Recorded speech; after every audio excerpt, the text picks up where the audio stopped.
We're going to step through the installation of SharePoint 2013 for a single server deployment. For this installation, I'm going to use the Foundation Edition. For single server deployments, they're good for evaluation, development, training and demonstration, and perhaps pilot evaluations. Deployment restrictions, which are very important, you cannot use this method on a domain controller and a workgroup environment.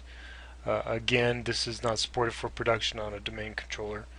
If your computer is in a workgroup, you cannot install the app fabric for Windows Server. SQL Server 2008 R2 Service Pack 1 Express Edition is installed.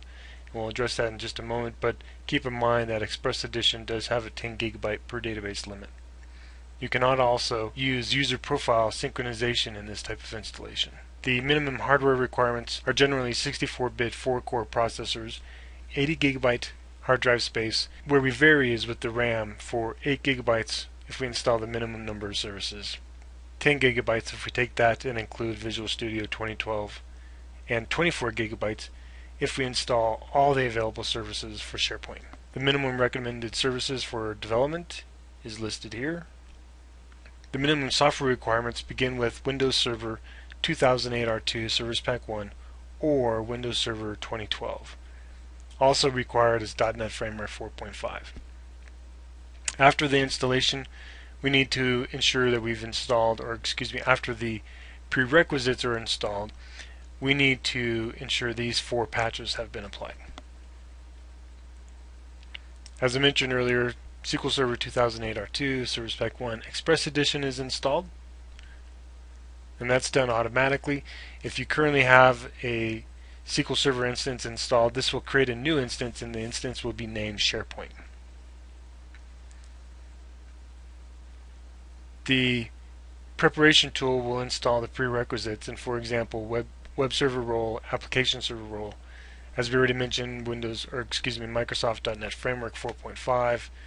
All these will be installed with the preparation tool.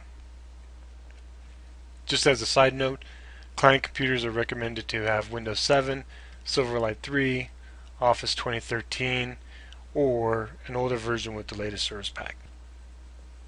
Here's a few links. Highlighted is this particular installation process. We're doing an install on a single server with a built-in database. We're using a Foundation Edition. Alright, so let's jump right in and start the installation. I've started the installation of SharePoint 2013 Foundation. We're going to start with installing the prerequisites. Some of these should look familiar. .NET Framework 4.5 in particular. Just click Next. This installation takes a little while. Alright, the first step is complete. Click Finish, and then we'll have a reboot.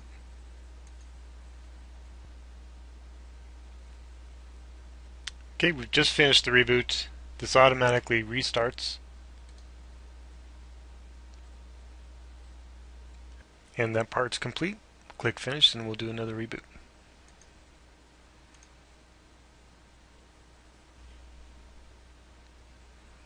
Alright, we've just finished the reboot, and SharePoint installation is going to continue. Okay, the installation of the prerequisites is complete. Click Finish. And now we will resume the installation.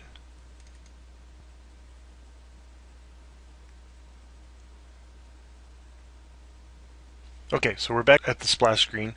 Let's begin the actual installation of SharePoint Foundation.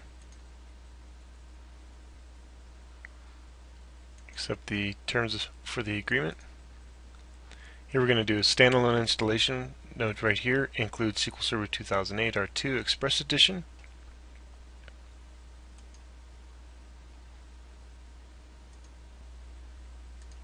Now the installation is completed.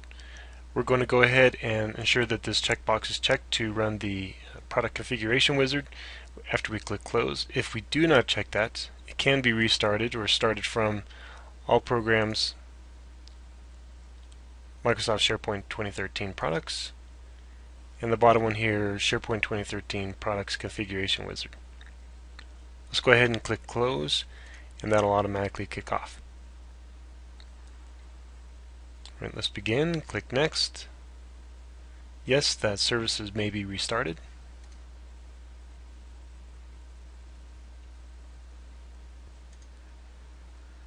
It's completed the configuration. Alright, as we navigate out, let's enter in our SP admin account.